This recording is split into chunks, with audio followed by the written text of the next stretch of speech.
Namaste and welcome to today's discussion on 100 years of Sangh and the history of BJP. In today's deep analysis, we shall reveal historical facts about the Rashtriya Swayamsevak Sangh RSS and Bharatiya Janata Party BJP, important incidents and actions of these two organizations to help you use your intellect and understand how Sangh and BJP fit into the principles of Sanatan Dharma, the Hindu society, and if their Hindutva is the Hindutva a common Hindu can relate to. Let's get started. Let's start with documented history. When India's constitution was implemented in 1950, the preamble did not contain the words socialism or secularism. These were added later by Indira Gandhi through the 42nd Amendment in 1976 during the emergency in an entirely unconstitutional manner when the entire opposition was imprisoned. But here's the crucial part exposing Sangh deception. When the Janata Party government came to power after the emergency, with the Jana Sangh as its largest partner, the Jana Sangh had 90 MPs and leaders like Atal Bihari Vajpayee and L.K. Advani became ministers. They implemented the 44th Amendment. In this amendment, they reversed every single provision of Indira Gandhi's 42nd Amendment. Everything she had done was reversed. But they deliberately kept socialism and secularism in the preamble. Why, you ask? Because these words indirectly supported authoritarianism, as demonstrated by Indira Gandhi through her use of them. And so, subsequent governments found them useful for the same purpose. Let's move to the formation of the BJP in 1980.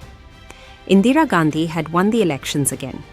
The Jana Sangh held a meeting at Firoz Shah Kotla ground in Delhi and decided to form a new party separate from the Jana Sangh. And Bharatiya Janata Party, BJP, there was significant deliberation about the party's name. Many people, including Rajmata Scindia, suggested keeping the Jana Sangh name. But to project secularism and distance itself from accusations of Hindutva and RSS ties, the name was changed to BJP. The Jana Sangh election symbol and flag were also altered. Atal Bihari Vajpayee was made the first president.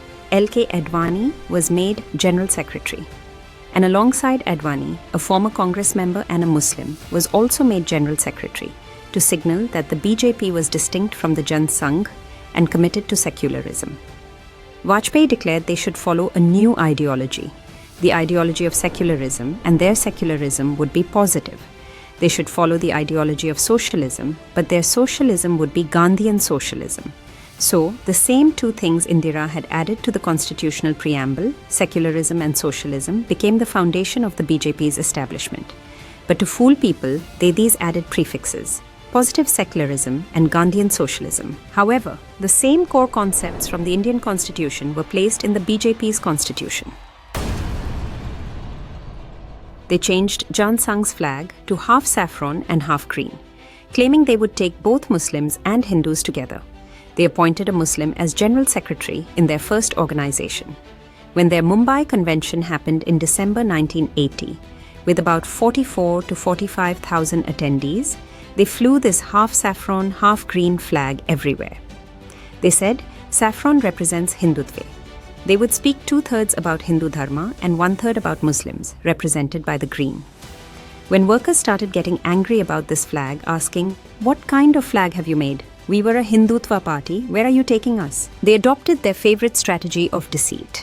So, for BJP's new convention, they arranged for Vajpayee to travel in an open jeep, and to fool Hindus, they had a person dressed as a Maratha warrior, mimicking Chhatrapati Shivaji Maharaj, riding a horse in front of the jeep. Think about this. Communism was being adopted. Socialism was being adopted. Secularism and Muslim appeasement were being adopted. Muslims were made general secretaries and Muslims were included in the party flag. But to deceive Hindus, they symbolically placed a person dressed as Chhatrapati Shivaji Maharaj on horseback in front of Vajpayee's jeep. This is the symbolic Hindutva that Modi uses today. This is in the BJP's DNA. This isn't just a tool Modi created or uses alone. This is the DNA of the entire BJP and RSS, showing one thing to Hindus, doing something else entirely. Praveen Tugadia noted that most BJP members opposed Gandhian socialism and the flag change, with widespread anger among the 44,000 workers. However, dissent was silenced. Vijayaraje Scindia didn't hide her opposition. She clearly said she objected to the word socialism. She said this was adopting communist ideology. She prepared a 5-page draft and distributed it to all delegates. In her document, she stated that the slogan of Gandhian socialism would create confusion among ordinary BJP workers, because this slogan was only adopted by the BJP to appear progressive. This would make the BJP a photocopy of Congress and eliminate the BJP's originality. Indira Gandhi had seized the rights of princely states in the name of socialism. So, Vijayaraje Scindia was already a victim of socialism. Since Vijayaraje Scindia had funded the party, how could they refuse her? Initially, the BJP said they were accepting her demand in principle. But after the convention ended, they pressured Rajmata Scindia to withdraw her letter. They betrayed the very person who had funded and established the Jana Sangh and pressured her to retract her letter publicly. When you look into the history of the Sangh and the BJP, all you find is shock as a Hindu.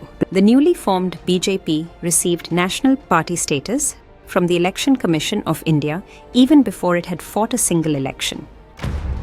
Indira Gandhi orchestrated this behind the scenes. Chandrasekhar, the Janata Party president, challenged this decision, asking how the BJP could be directly given national party status when they hadn't even contested elections.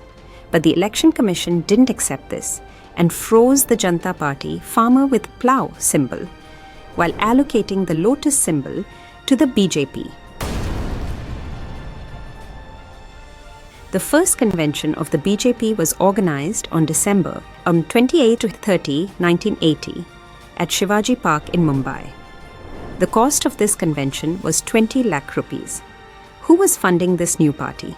The entire 20 lakh funding came from an industrialist named Nusli Wadia, who was also Muhammad Ali Jinnah's grandson. The party claiming Hindu nationalism was being funded by the grandson of the man who divided India. The chief guest of the convention was Muhammad Karim Chhagala, a former minister in Nehru and Indira Gandhi's cabinets, the education minister who established JNU, the center of the communist model in India. Chhagala was also the one who had proposed removing Hindu from Banaras Hindu University's name. So, a person opposed to Hindutva was made the chief guest of BJP's first national convention. This has been the BJP's true character, right from the beginning. Today, under the guise of Sabka Saath, Sabka Vikas and Santushtikaran, it's the BJP government under Modi that has fully implemented the Sachar Committee. It's the Modi government ordering the recruitment of Muslim police officers in Muslim areas. In 67 years, Congress had kept the Muslim share in government jobs at only 5% in the name of secularism. The Modi government has increased it to 11% in the name of the same secularism. Where Congress had kept Muslim participation in IAS and IPS at 2.5%, the Modi government has increased it to 5%. Today, over 50 IAS officers from the Muslim community are being selected at once. 1,400 Muslims are clearing NEET exam together through madarsa that the Modi government is funding. The RSS and BJP are simultaneously communist, secular, and followers of Jinnah's model. They've become champions of Muslim appeasement while claiming to oppose it. For any Hindu who has the basic sense of understanding what Sangh and BJP have been doing to Hindu society, the biggest enemies of Hindus are the RSS and the BJP, who have stabbed Hindus in the back while wearing the mask of Hindu nationalism. This isn't just Modi's fault. This is in the DNA of every Sanghi. This is how they have been groomed by the mothership RSS. The problem isn't the fruit, it's in the seed itself. That seed is the RSS.